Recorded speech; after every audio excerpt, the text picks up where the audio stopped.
Hi there, this is Jeanette. Thanks so much for joining me.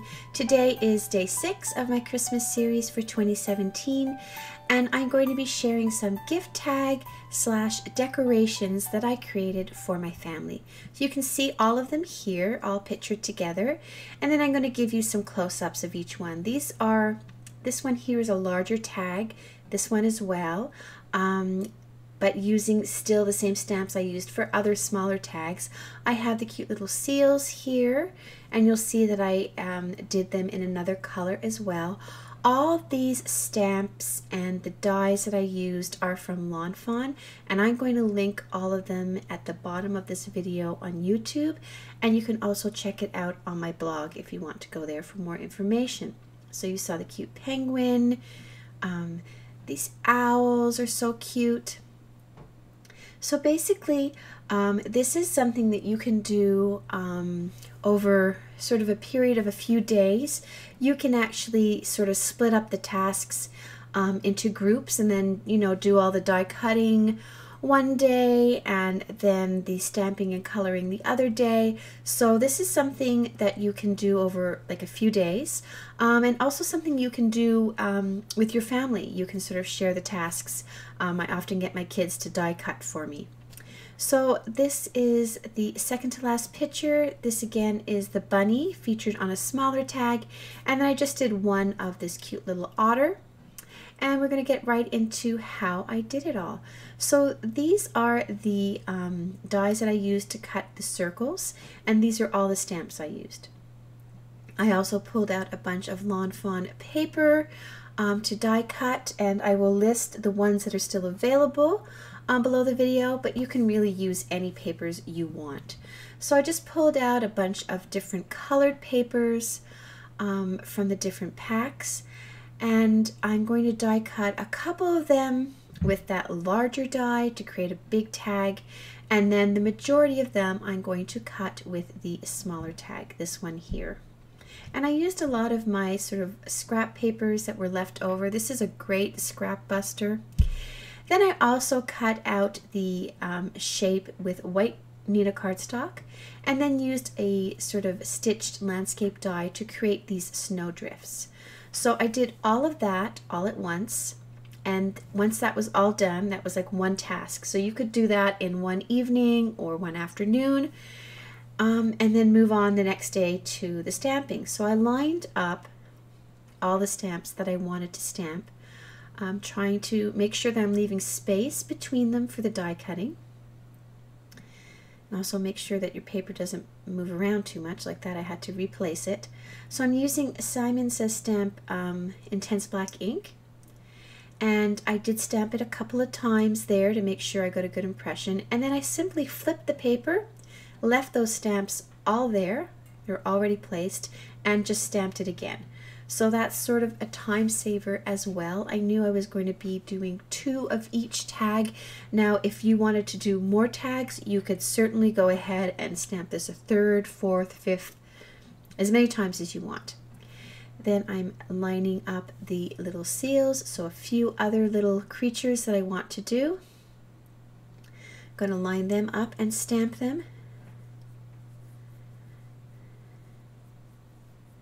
And then I just wiped them off with a baby wipe, made sure they were dry, and I'm going to restamp the seals in that little space there. I also had another piece of paper to cut the bears, which I actually only used one of, and I just kept the other stamped image for another project.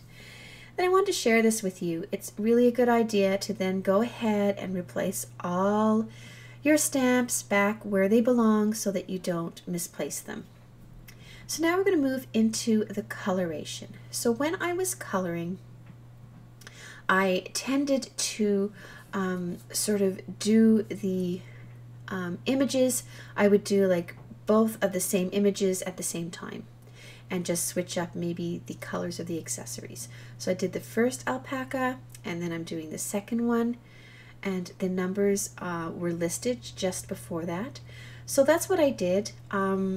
It was just a little bit easier that way. I'm not going to show you me coloring each animal twice. I'll show you once, And then it's the same technique for the other animal, and if the colors have changed, I will have them listed at the bottom of the screen. So here I'm coloring in his scarf, and I did keep like the reds, like anytime I used reds, it was the same marker combo. Anytime I used blues, it was the same combo, and that just keeps it nice and simple and nice and fast. So where I'm only coloring 2 of each image, you can see that if you'd stamp them multiple times, you could go ahead and color them multiple times as well, and it just saves a time. So what I'm going to do now is I'm just going to put some music on for you so you can watch that. The marker colors will appear on the screen as I'm using them, so just sit back and enjoy. Listen to the music while I color, and then I'll catch you back at the end of the coloration to finish up how I put the tags together.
So once I had everything colored out, it was time to move on to the next task, which was to die cut everything. So when I have a lot to die cut, I find it easier just to bring the cutting plate over to my surface and then start lining up the dies over the paper. Once they're lined up exactly where I want them to be, I secure them with some post-it tape, and that makes sure they don't shift around when I'm die cutting. And I try to do as many die cuts at the same time as possible to save time. And I'll just pop everything out and reserve the dies if I have to use them to cut another set of images. And then once that's all done, again, I wanted to share with you, I do go ahead and make sure that I have all my dies, put them back into the envelopes so that you don't misplace or lose any of them. They're so easy to misplace. So there's all my images all cut out. And now it's time to start assembling the tags. Before I glue them together, I am going to add just a little bit, like a little hint of blue or aqua to the snowdrifts. So I'm doing that with some Distress Oxide ink in Cracked Pistachio, and I'm just buffing it onto just the upper edge where I cut it with the landscape dies, and you can see how that just gives a nice little extra touch to the ornament or to the gift tag. And then I'll go ahead and start gluing them over top all of the ornament tags. So this, again, another task. You can have your kids help you with that.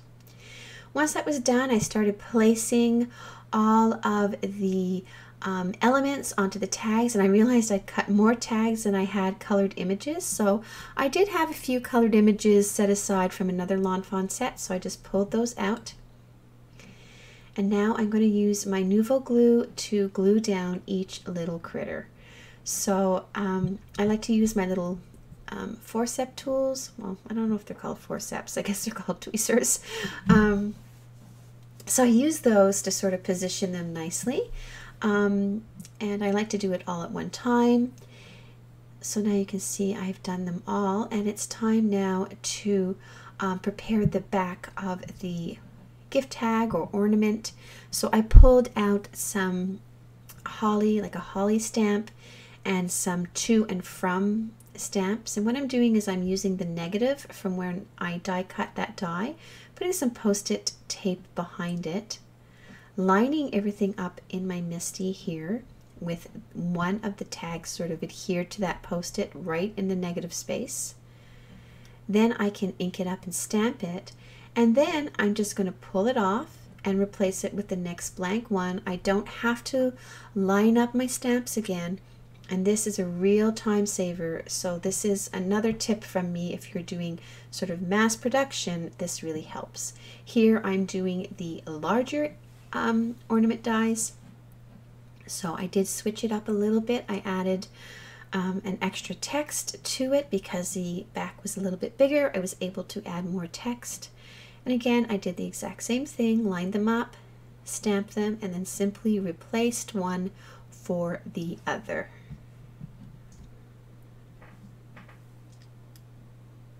So once that was all done, cleaned up my stamps, replaced them back where they belonged, and then you don't have to do this, but it doesn't actually take too much time. I decided I wanted to color up the holly leaves and the berries, so because it's all the same image, I just really quickly did it. I worked sort of in groupings of 3 or 4 tags at the same time and just did a little bit of simple Copic marker coloring, and it does add so much to your tag.